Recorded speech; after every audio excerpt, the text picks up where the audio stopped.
കുറച്ചു സമയത്തേക്ക് മറ്റുള്ളവരൊന്ന് പുറത്തേക്ക് നിൽക്കണം. എനിക്ക് നീലിനോട് മാത്രമായിട്ടൊന്ന് സംസാരിക്കണം. ആയിക്കോട്ടെ, പ്ലീസ്.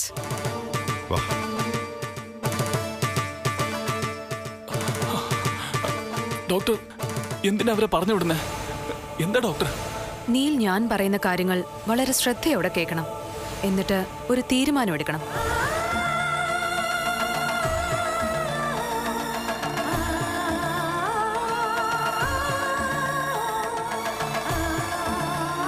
നീൽ, സ്വാതിക്ക് ചില ചെറിയ പ്രശ്നങ്ങളുണ്ട്.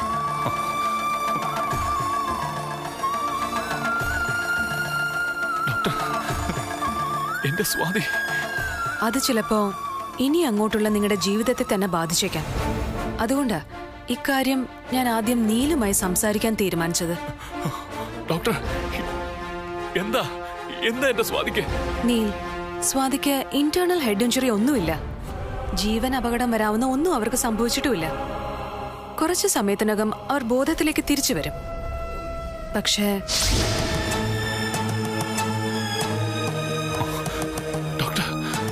അപകടത്തിൽ വണ്ടിയുടെ സ്റ്റിയറിംഗ് വളരെ ശക്തമായി സ്വാതിയുടെ വയറ്റിൽ വന്ന് ഇടിച്ചിട്ടുണ്ട്. ആ ഷോക്കിൽ സ്വാതിയുടെ യൂട്രസിന് ചെറിയ പ്രോബ്ലംസ് പറ്റിയിട്ടുണ്ടെന്ന സ്കാനിംഗ് റിപ്പോർട്ടിൽ നിന്ന് മനസ്സിലായത്.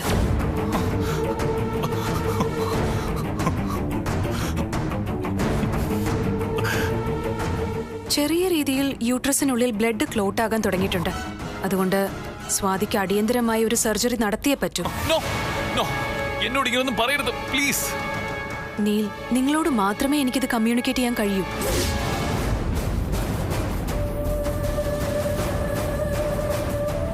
Because she's your wife. സർജറിക്കുള്ള സമ്മതപത്രം നീൽ ഒപ്പിട്ട് തരണം ഇപ്പൊ തന്നെ.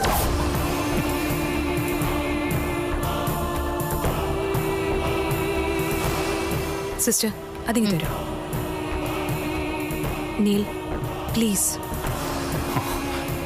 Please Neil.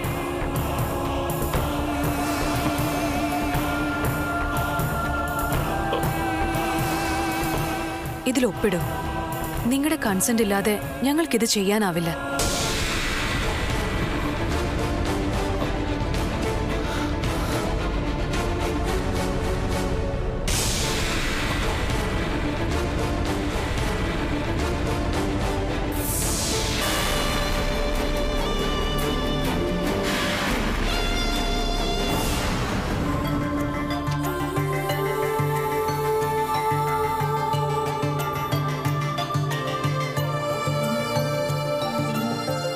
നിന്നെ പോലൊരു പെണ്ണിനെ ഭാര്യയായിട്ട് കിട്ടുന്നത് ഭാഗ്യമാ. ചുമ്മാ അല്ല, സത്യം. ജനിക്കാൻ പോകുന്ന നമ്മുടെ മകനാണ് സത്യം. മകനോ? അതെ, തന്റെ ആഗ്രഹം അതല്ലേ. അതുകൊണ്ട് നമുക്കാദ്യം മകൻ മതി.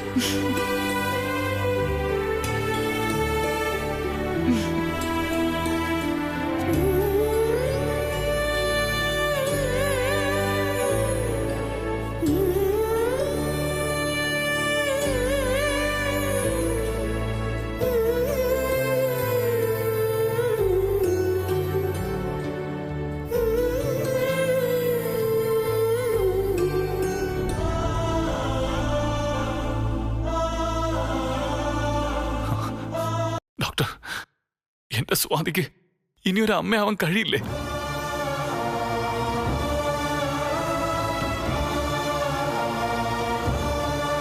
ഭാവിയിൽ പ്രഗ്നൻസി ഉണ്ടാവാൻ ഈ സർജറി ഒരു തടസ്സമാവോ?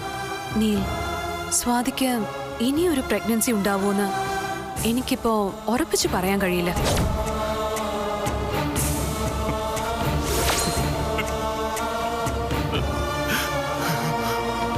പ്രഗ്നന്റ് ആവില്ല എന്ന് തീരുമാനിക്കാനും ഞാൻ ആളല്ല. I'm only a doctor. ഇങ്ങനെ സർജറി ചെയ്തിട്ടും പ്രഗ്നന്റ് ആയവരും ആകാത്തവരും ഉണ്ട്.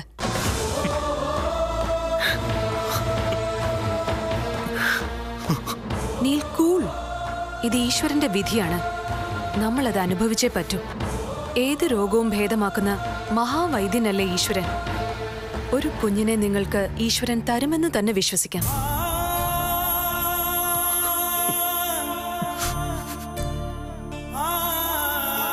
അതിനുവേണ്ടി ഹൃദയം നൊന്ത് പ്രാർത്ഥിക്കുക. അത് മാത്രമേ നമുക്ക് ചെയ്യാൻ കഴിയൂ.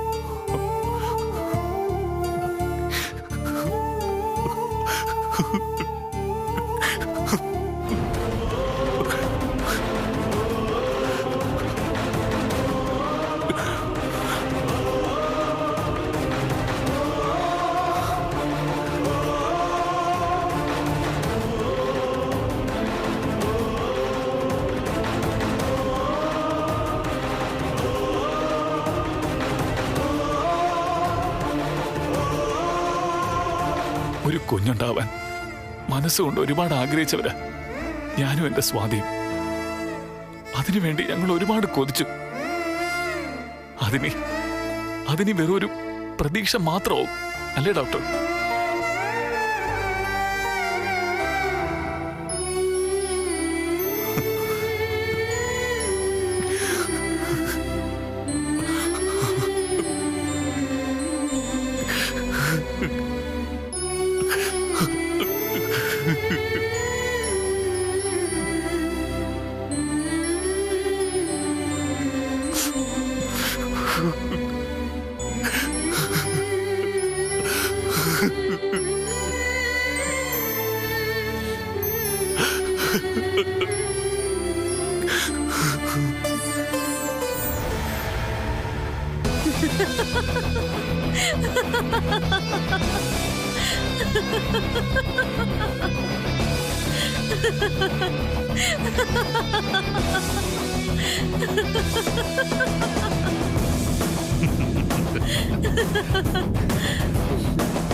അപ്പോ സ്വാതിയുടെ ജീവിതത്തിലേക്കുള്ള വേദിയുടെ രണ്ടാം വരവ് വെറുതെ ആയില്ല അല്ലേ ഡാനി? രണ്ടുപേർക്കും ഗുരുതരമായ പരിക്കുണ്ടെന്നാ കേട്ടത്. സ്വാതിയുടെ കാര്യത്തിൽ ഡോക്ടർമാർ ഇതുവരെ ഒരു ഉറപ്പും പറഞ്ഞിട്ടില്ല. മാഡം ആശുപത്രിയിൽ പോയി സ്വാതിയെ കാണുന്നില്ലേ? എങ്കിലല്ലേ മാഡത്തിന് കൂടുതൽ സന്തോഷമാവും. ആശുപത്രിയിൽ പോണം, പക്ഷെ ബോധമില്ലാതെ കിടക്കുന്ന അവളെ കാണാനല്ല, നല്ല സുബോധമുള്ള മറ്റു ചിലരെ എനിക്ക് കാണണം. അതാരെ? എന്റെ പഴയ കാമുകനെയും ഭർത്താവിനെയും.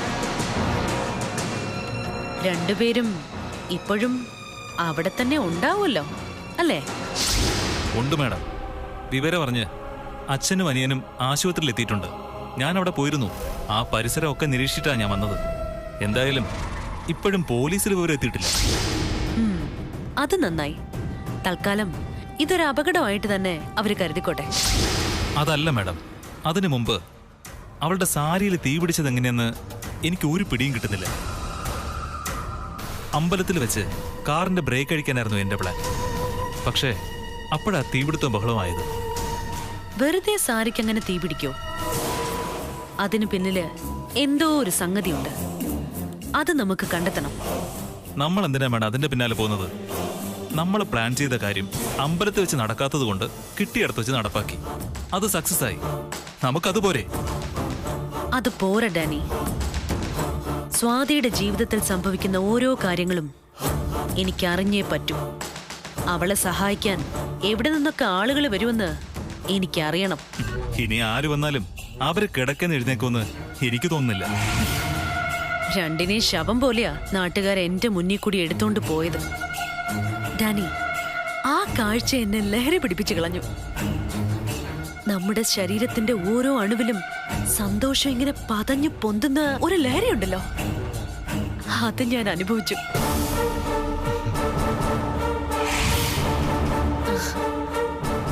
അതെനിക്ക് തന്നത് നീയാണ്. നിന്നോട് എത്ര നന്ദി പറഞ്ഞാലും മതിയാവില്ല. മാഡം എന്നെ ഏൽപ്പിച്ച ജോലി ഞാൻ ചെയ്തു, അത്രേ ഉള്ളൂ. എന്നാ ഞാൻ പോകട്ടെ മാഡം. ശരി, ഡാനി ഇപ്പൊ പൊയ്ക്കോ. എന്റെ കണക്കുകൂട്ടൽ തെറ്റിച്ച് അവൻ ഇനിയും എഴുന്നേറ്റ് നടന്നാൽ ഞാൻ വീണ്ടും ഒരിക്കൽ കൂടി ഡാനിയെ വിളിക്കും, അവനെ അങ്ങ് തീർക്കാൻ. മാഡത്തിന്റെ ഒരു കോള് മതി, ഈ ഡാനി പറന്നെത്തും. ശരി മാഡം.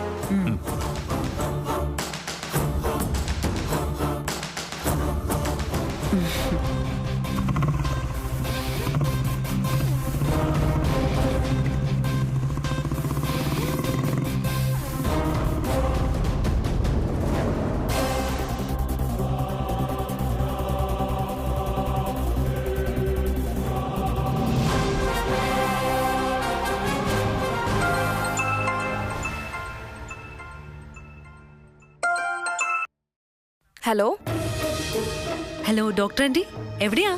ഹോസ്പിറ്റലിലാണോ? അതെ മോളെ, എവിടെയാ നീ? കുറച്ചുനാളായല്ലോ വിളിച്ചിട്ട്. അതിന്റെ കടമെല്ലാം കൂടി നാളെ അങ്ങ് തീർത്തേക്കാം.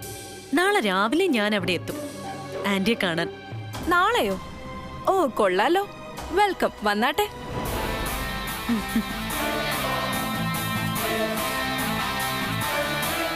അപ്പൊ നാളെ ഞാൻ തീരുമാനിക്കും സ്വാതിയുടെ വിധി ഇനി എന്താവണമെന്ന്. എഴുന്നേക്കരുത് പ്ലീസ്, കിടക്കൂ. സഹിക്കാൻ പറ്റുന്നില്ല. എനിക്ക് എന്താ സംഭവിച്ച ഡോക്ടർ? എന്റെ വയറിന് എന്താ പറ്റിയത്? ഒന്നുമില്ല ഒന്നുമില്ല കുട്ടി, പ്ലീസ് കിടക്കൂ. ശരീരം അനക്കരുത് പ്ലീസ്. സിസ്റ്റർ കിടത്തു. സ്വാതി കിടക്ക്. സ്വാതി, എന്താ, എന്തു പറ്റി? ഡോക്ടർ, എന്താ എനിക്ക് എന്റെ ഉള്ളിൽ എന്തോ സംഭവിക്കുന്നു. സഹിക്കാൻ പറ്റാത്ത വേദന. ഏട്ടാ, എന്റെ ഏട്ടനെവിടെ? Relax, please relax. ഏട്ടനൊക്കെ പുറത്തു തന്നെയുണ്ട്. സ്വാതിക്ക് ഒന്നുമില്ല. ഈ പെയിൻ ഇപ്പൊ മാറും.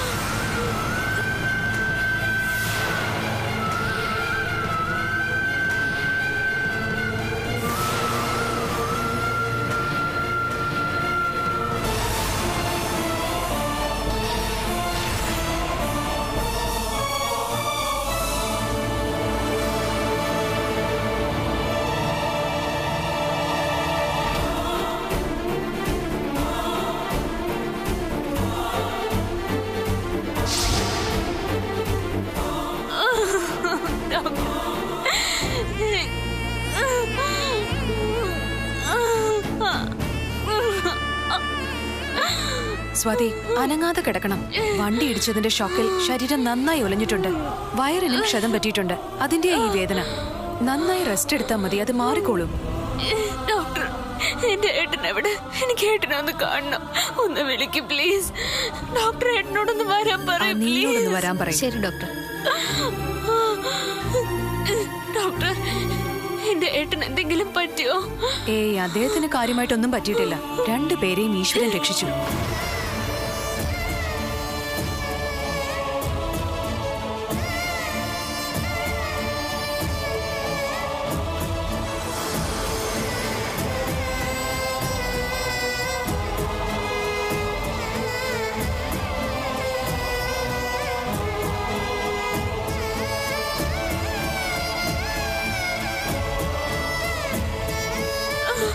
സ്വാതി, ഏട്ടാ, എനിക്ക് വല്ലാത്ത വേദന. എന്റെ വയറ് വലിഞ്ഞു പൊട്ടുന്ന പോലെ. എനിക്ക് എന്താ പറ്റിയത് ഏട്ടാ? സ്വാതിക്ക് ഒന്നുമില്ലെന്ന് പറഞ്ഞില്ലേ? എന്താ എന്റെ വയറിനുള്ളിൽ സംഭവിച്ചത്? അമ്മേ, സ്വാതി, എനിക്ക് വല്ലാത്ത വേദന. സ്വാതിക്ക് ഒന്നുമില്ല. ഇല്ല ഏട്ടാ, എനിക്ക് മോളെ, വയ്യ. സ്വാതി, എനിക്ക് എന്തോ പറ്റിയിട്ടുണ്ട്. വേദന സഹിക്കാൻ പറ്റുന്നില്ല. സ്വാതി, ഇങ്ങനെ വിഷമിക്കില്ലേ? ഞാനില്ലേ മോളെ, ഒന്നുമില്ല നിനക്ക്. ഈ വേദനയൊക്കെ ഇപ്പൊ മാറിക്കോളും. നീൽ, ഞാൻ ഇഞ്ചക്ഷൻ കൊടുത്തിട്ടുണ്ട്. ഏട്ടാ, എന്റെ അടുത്ത് എങ്ങും പോവല്ലേ? ഇല്ല, ഞാൻ ഇവിടെ തന്നെ ഉണ്ട്, നിന്റെ അടുത്ത്. ഏട്ടനൊന്നും പറ്റിയില്ലല്ലോ. ഞാൻ മരിച്ചാലും ഏട്ടനൊന്നും പറ്റരുത്. ഏയ് മോളെ, ഇങ്ങനൊന്നും പറയല്ലേ മോളെ, നിനക്കൊന്നും പറ്റിയിട്ടില്ല. ഇല്ലേ, എന്റെ വയറിനുള്ളിൽ ഇത്രയും വേദന എന്തായിട്ടാ? ഒന്നുമില്ല, എന്റെ മോള് സമാധാനായിട്ട് കിടന്നു. എല്ലാ വേദനയും മാറും. ഞാനില്ലേ കൂടെ.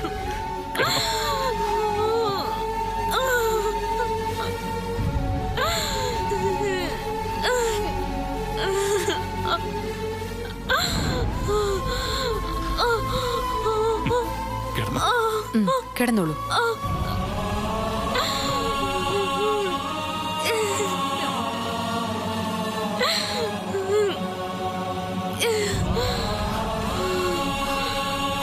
ഒന്നുമില്ല.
മോളി വഴി വന്നിട്ട് കുറച്ചു നാളായി.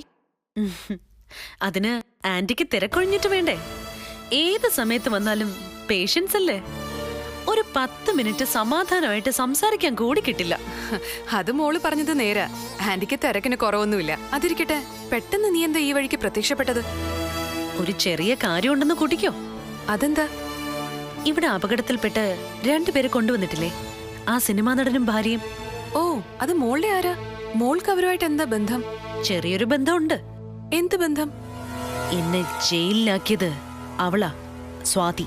ഓ, അത് ശരി. ഇതൊന്നും എനിക്ക് അറിയില്ലായിരുന്നു മോളെ. ഇതാ പറയുന്നത്, ബന്ധുക്കൾ തമ്മില് വല്ലപ്പോഴൊരു കൂടിക്കാഴ്ച വേണോന്ന്. ഇല്ലെങ്കിൽ പിന്നെ ഇതുപോലെ ഇരിക്കും. ആട്ടെ, ഇപ്പൊ അവരുടെ അവസ്ഥ എങ്ങനെയുണ്ട്? സ്വാതി രക്ഷപ്പെടുമോ ആന്റി? ഇവിടെ കൊണ്ടുവരുമ്പോ കണ്ടീഷൻ വളരെ മോശമായിരുന്നു. പക്ഷെ ഇപ്പൊ പ്രതീക്ഷയ്ക്ക് വകയുണ്ട്. അപ്പോ അവള് മരിക്കില്ലേ? അപകടനില തരണം ചെയ്തിട്ടുണ്ട്. ഛേ, അവള് മരിക്കാത്തതില് മോള് സങ്കടപ്പെടണ്ട. ജനനവും മരണവും ഒക്കെ ദൈവത്തിന്റെ കയ്യില്. പക്ഷെ മോളുടെ ശത്രുവിന് ചെറിയൊരു കുഴപ്പമുണ്ട്. അതിനുള്ള സർജറി നടത്താൻ പോവാ ഞാൻ. സർജറിയോ? എന്ത് സർജറി? സ്വാതിയുടെ യൂട്രസിനുള്ളിൽ ചില പ്രോബ്ലംസ് ഉണ്ട്. അത് സ്റ്റിയറിംഗ് വന്ന് ഇടിച്ചതിന്റെ ഷോക്കിൽ പറ്റിയതാ. യൂട്രസിൽ ഓപ്പറേഷൻ നടത്തിയാലും ചിലപ്പോ അവൾക്ക് കുട്ടികൾ ഉണ്ടായെന്ന് വരില്ല. പാവം, ഒരമ്മയാവണമെന്നുള്ളതായിരുന്നു അവളുടെ ഏറ്റവും വലിയ ആഗ്രഹം. അതിന് നടക്കുമെന്ന് തോന്നില്ല. ആന്റിക്ക് അവളുടെ യൂട്രസ് അങ്ങ് റിമൂവ് ചെയ്ത് കളയാൻ പറ്റില്ലേ?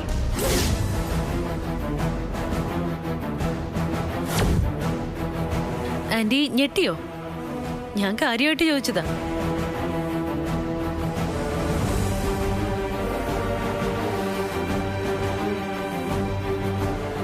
ആന്റി പറയുന്നത് എന്ത് ഞാൻ തരും, എത്ര പണം വേണമെങ്കിലും.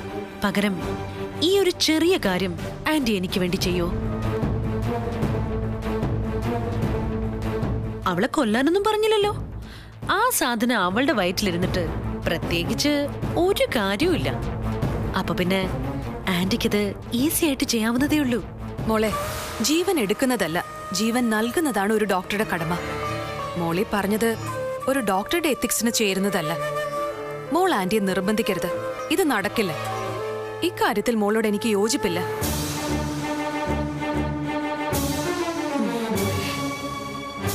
ഇടയ്ക്ക് ഒരു പുതിയ കാർ വാങ്ങുന്ന കാര്യം ആന്റി പറഞ്ഞിരുന്നു. ഒരു BMW. അത് വാങ്ങിയോ? ഇല്ല, വാങ്ങണം. അതിനുള്ള തുക ഞാനങ്ങ് തന്നാലോ? ഈ എത്തിക്സ് കുറച്ച് മാറിയിരിക്കില്ലേ? ഇല്ല മോളെ, മോൾ എന്ത് തരാന്ന് പറഞ്ഞാലും ആന്റി അത് ചെയ്യില്ല. ഒരാളെ കൊല്ലാനൊന്നും ഞാൻ പറഞ്ഞില്ലല്ലോ. അവൾക്ക് ആവശ്യമില്ലാത്തൊരു സാധനം അതങ്ങെടുത്ത് കളഞ്ഞേക്ക്.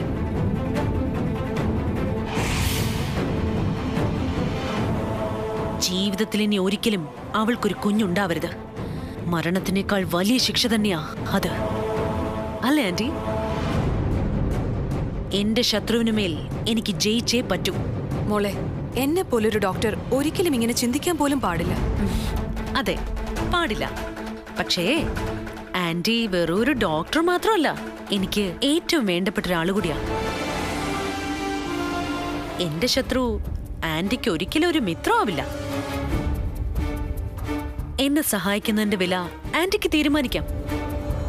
ഓക്കെ, ഞാൻ ആന്റിക്ക് ഒരു ബ്ലാങ്ക് ചെക്ക് തരാം. പണം മഹാലക്ഷ്മിയാ. മുന്നിൽ വരുമ്പോ തട്ടി അകറ്റരുത്. ഞാൻ ഇറങ്ങുക. ഞാൻ പ്രതീക്ഷിക്കും ആന്റിയുടെ ഒരു കോൾ. സ്വാതിയുടെ ജീവിതം തിരുത്തി എഴുതിയ ഒരു കോൾ. എനിക്കറിയാം ആന്റി എന്നെ സഹായിക്കും. ഞാൻ ഇറങ്ങട്ടെ.